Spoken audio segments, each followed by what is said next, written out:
Déterminer le domaine de dérivabilité de la fonction f de x est égal à x fois racine carrée de x plus 1, le tout divisé par 2x moins 3.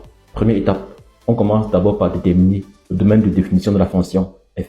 On peut donc dire que notre fonction f de x existe si et seulement si x plus 1 supérieur ou égal à 0, car x plus 1 étant dans la racine carrée, on sait qu'on ne peut calculer la racine carrée que d'un nombre qui est soit positif, soit nul. Et 2x moins 3 différent de 0, car il est au dénominateur. Ceci implique que x supérieur ou égal à moins 1 et x différent de 3,5. Donc, conclusion, domaine de définition de la fonction f est df qui est égal à l'intervalle fermé moins 1 à 3,5 union 3,5 à plus l'infini.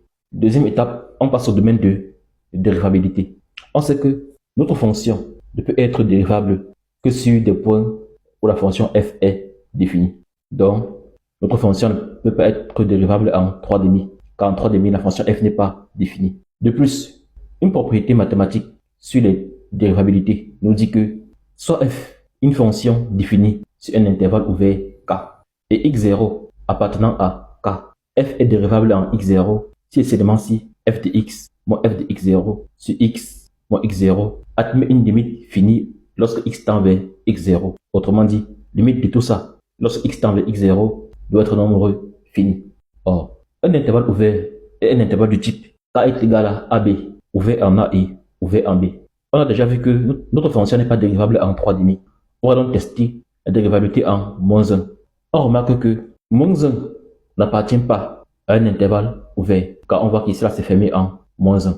De plus, il n'existe aucun intervalle ouvert contenant le moins 1. Par exemple, si je prolonge ici le df et je mets moins 2, afin que notre moins 1 soit dans l'intervalle ouvert moins 2, 3,5. Mais on voit que en moins 2, la fonction n'est pas définie, car lorsque x égale à moins 2, on aura ici la racine carrée d'un nombre qui est négatif, qui est impossible. Je ne peux donc pas prolonger l'intervalle pour avoir l'intervalle ouvert qui doit inclure mon moins 1. Or, la condition pour que f soit dérivable en moins 1, il faut que moins 1 appartienne à un intervalle ouvert. Je viens de montrer que ce n'est pas le cas. Non seulement il n'appartient pas à un intervalle ouvert, mais en plus, je ne peux pas trouver un intervalle ouvert qui contient le moins 1 où f est défini. Donc, conclusion, la fonction f n'est pas dérivable en moins 1.